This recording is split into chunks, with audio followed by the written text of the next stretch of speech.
C'est sans conteste le meilleur. Créez une carte mère pour vos processeurs Ryzen 9000, 8000, 7000 et au-delà. Il s'agit du X870E d'Asus ProArt et nous allons voir ce qu'il offre et pourquoi il est si cher.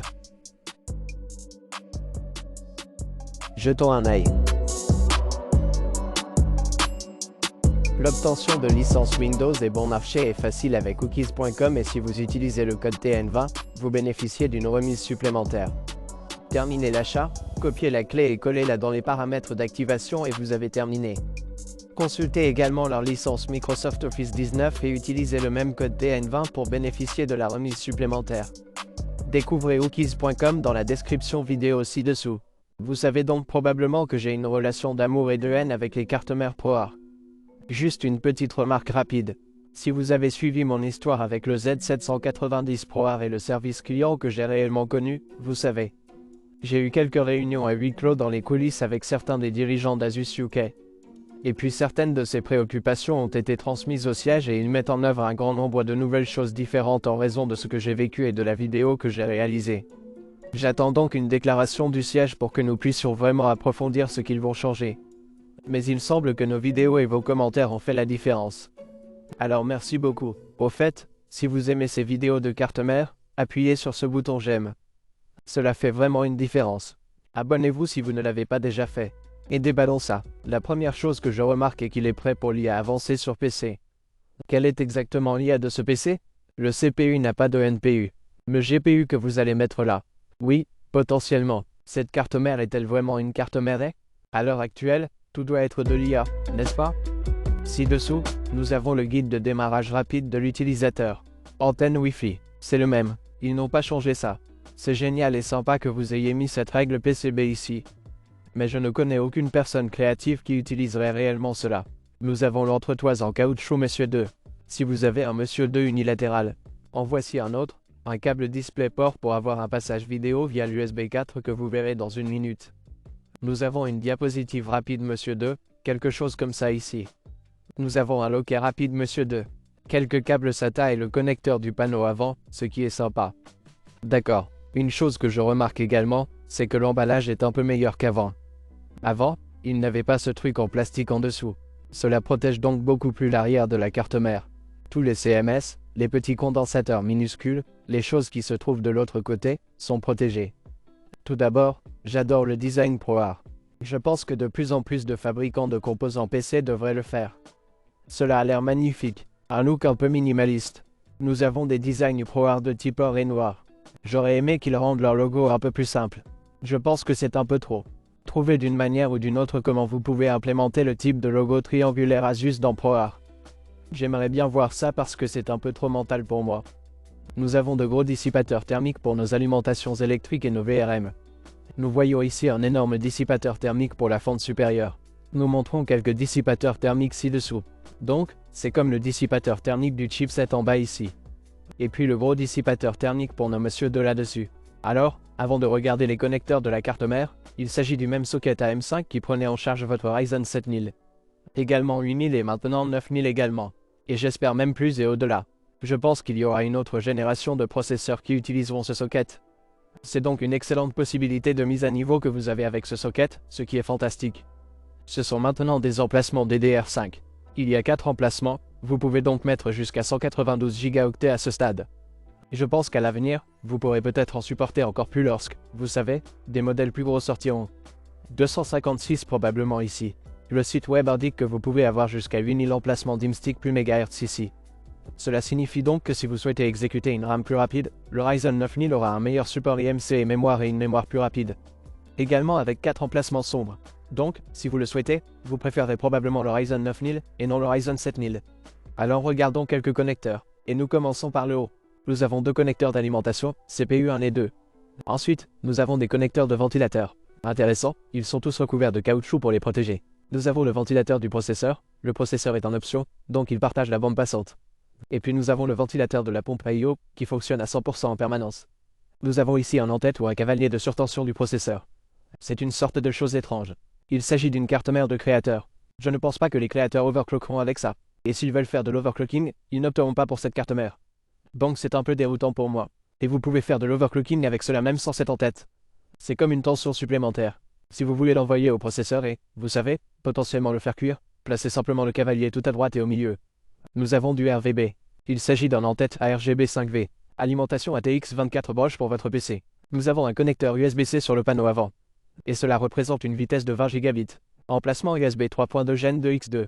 Un autre en-tête de ventilateur de châssis ici. Il s'agit d'un connecteur USB de type A sur le panneau avant.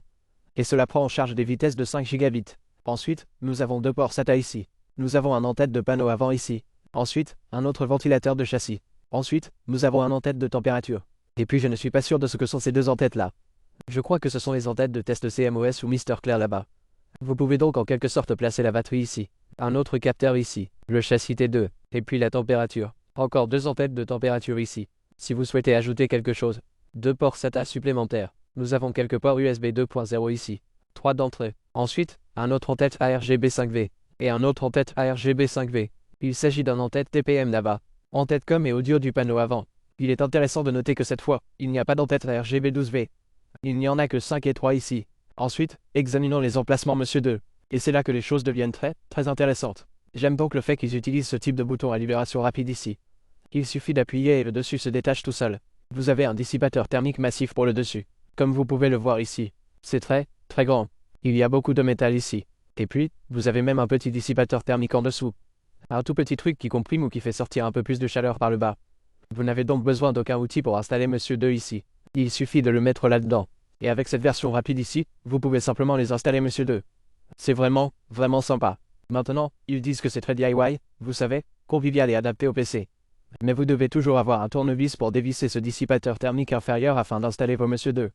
Ok, donc ce dissipateur thermique est assez grand. Comme vous pouvez le voir, il n'y a pas de dissipateur thermique en dessous, seulement sur le dessus. Et ce qui est intéressant, c'est que tous ces emplacements Monsieur 2 sur cette carte mère sont des PCI Gen 5. Il s'agit du PCI Gen 5 qui va au CPU. Et comme il n'y a pas de schéma fonctionnel disponible pour le moment, je ne sais pas exactement où ils vont avec un chipset ou avec le CPU.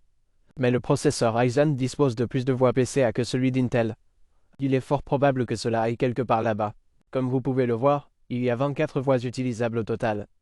4 d'entre eux sont réservés au chipset. Donc il y en a 4 ici, 16 ici, et 4 autres que vous pouvez mettre quelque part ici. Donc l'un d'entre eux ira également au processeur. Et puis vous avez Monsieur 2 là-dedans, puis Monsieur 2 ici. Il est intéressant de noter que seul cet emplacement prend en charge les SSD Monsieur 2 de 110 mm, un peu plus long. Parlons maintenant des emplacements d'extension PCI. Il y en a 3 ici. L'emplacement supérieur, si vous avez juste un GPU à l'intérieur, ce sera PCI Gen 5X16. Mais si vous insérez quelque chose sur celui du bas ici aussi, ou si vous avez comme 2 ProArt 4080 Super, par exemple, ou peut-être 5080 Super, alors vous pouvez avoir 2 GPU ici. Et tous deux fonctionneront avec le PCI Gen 5X8, qui est le même que le PCI Gen 4X7, ce qui est vraiment sympa. Vous obtenez donc une bande passante complète. Le seul inconvénient est que si vous possédez certains des anciens GPU qui ne prennent en charge que le PCI 4, vous commencerez à utiliser cet emplacement PCI Gen 4X8. Mais nous savons toujours que le PCI Gen 3X16 ne va pas vraiment limiter les performances de votre GPU. Donc c'est largement suffisant. Vous pouvez avoir 2 GPU et cela représente également beaucoup de bandes passantes à partager entre eux. Celui du bas est un emplacement PCI Gen 4X4. Il y a donc beaucoup de bandes passantes là-bas. Maintenant, je ne sais pas s'il partage une partie de la bande passante de certains de ces emplacements ici. Cela ne semble pas être le cas car tous les emplacements Monsieur 2 sont PCI Gen 5, ce qui est vraiment sympa. Vous pouvez ainsi bénéficier d'un stockage très rapide. Maintenant, ce qu'ils ont également changé ici, c'est ce mécanisme de verrouillage du GPU. Comme vous vous en souvenez, ils avaient ce bouton ici qui permettait en quelque sorte de l'ouvrir. Cette fois, ils s'en sont débarrassés pour une raison quelconque. Et si nous prenons ce faux GPU ici, c'est donc la carte Monsieur 2. Apparemment, cela fonctionne ainsi. Si vous l'insérez simplement là-dedans, le verrou ici pousse vers le haut et vous pouvez ensuite simplement le retirer en le tirant de ce côté et il se détache. Si vous essayez de le retirer de l'autre côté, il ne se détachera pas. Comme vous pouvez le voir, si j'aide de ce côté, ça ne mène nulle part. Mais en le tirant du côté haut, ça se détache tout seul. Et c'est exactement la même chose en bas ici. Ça se détache tout seul. Voyons si celui du bas fonctionne également comme ça. Eh bien, celui du bas ne le fait pas. Donc seulement les deux premiers. Donc, celui du bas, vous devez réellement l'ouvrir pour le détacher. Je vais revenir un instant sur le panneau avant USB-C, car il prend également en charge la charge rapide 4+, qui peut atteindre 30 watts pour votre téléphone portable. Donc, si vous avez un panneau avant USB-C, je sais que lorsque vous chargez votre téléphone, vous pouvez obtenir 30 watts à partir de là. Il est intéressant de noter qu'ils n'ont pas de connecteur PCA supplémentaire à 6 broches qui s'y connectent. Je ne sais donc pas comment ils vont acheminer cette puissance, que ce soit par l'ATX ou par un autre moyen. Au dos de la carte mère, rien ne se passe vraiment. Il y a des incendies et des contrôleurs là-bas. Je ne sais pas à quoi ils servent, mais rien d'excitant. Juste une plaque arrière noire. Jetons un œil à cette brochure, ce que nous avons ici. Comme vous pouvez le voir, nos connecteurs Wi-Fi sont un peu différents. Vous n'avez plus besoin de les visser. Il s'agit simplement d'une connexion rapide par clic. Plus besoin de visser. C'est aller plus vite, ce qui est vraiment sympa. Et nous avons le Wi-Fi 7, ce qui est fou. Et avec les deux ports réseau de 10G et 2,5G, la connectivité réseau, c'est fou ce que vous pouvez faire avec ça. J'aime beaucoup ça. Il y a quelques ports audio. Nous avons une sortie ligne, une entrée ligne et une entrée micro. Donc pas de sortie audio optique. En termes de ports USB, nous avons beaucoup de ports USB type à 10 gigabits. Tous ces ports turquoise ont une vitesse de 10 gigabits. 7 d'entre eux, c'est largement assez de bande passante pour tout ce que vous avez à faire. Ensuite, nous avons deux ports USB type 4. Alors celui-ci est celui du bas ici.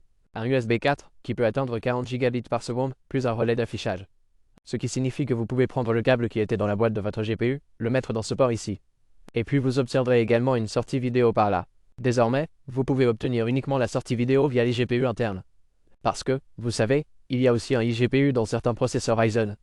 Mais si vous voulez un peu plus de puissance, vous pouvez également obtenir la sortie d'affichage via le GPU ici. Donc pour les créateurs, si vous avez besoin d'une sortie vidéo USB-C, c'est très sympa. Port HDMI pour la sortie vidéo également.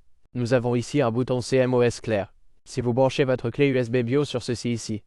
Donc c'est l'USB 2.0. Vous pouvez donc facilement mettre à jour le BIOS en branchant votre clé USB contenant le bon BIOS. Appuyez sur ce bouton et le BIOS commence la mise à jour. Nous avons un autre port USB-C à l'arrière ici, qui a une vitesse de 20 gigabits. Emplacement USB 3.2x2. Donc vous en avez deux. Le panneau avant et le panneau arrière. C'est donc très puissant et abondant. La seule chose que je vois ici n'est pas une grande différence entre celle-ci et la carte mère X670 ProArt que j'utilise pour les tests Ryzen 7000, 9000. La seule chose que je vois de différente est évidemment la compatibilité PCIe Gen 5. Il y a un petit plus que vous pouvez y mettre. Nous avons le Wi-Fi 7. En termes de port arrière et de connectivité réseau, il y avait encore 4 ports USB à l'intérieur. Rien n'a vraiment changé, mais la RAM est également modifiée.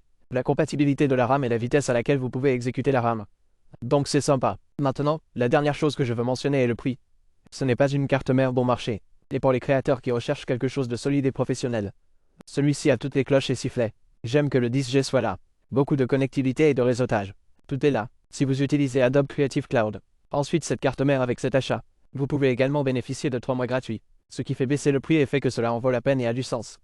Maintenant, j'aime le fait que cela soit devenu plus convivial pour le bricolage. Le problème que je rencontre toujours est, pourquoi utiliser encore le tournevis? Pourquoi trouver une autre façon d'attacher des choses en bas ici aussi? Nous n'avons donc pas besoin d'utiliser de tournevis du tout, parce que c'est sympa que la fente supérieure. Vous pouvez simplement insérer votre Monsieur 2. Boum, il s'en sert simplement là-dedans, clip en place, et cela s'installe sans aucune vis. Mais ensuite le fond, nous devons encore le faire. En même temps, je suis si heureux que cette carte mère existe, et j'ai hâte de construire un PC créatif avec quelque chose comme ça. Si vous voulez voir ça, appuyez sur ce bouton « J'aime ».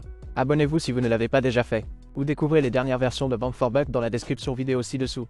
Vous y trouverez des modèles pour tous les budgets. Allez les voir, ils vous mèneront à la dernière version. Merci les gars d'avoir regardé, et je te retrouve au prochain. Au revoir, au revoir.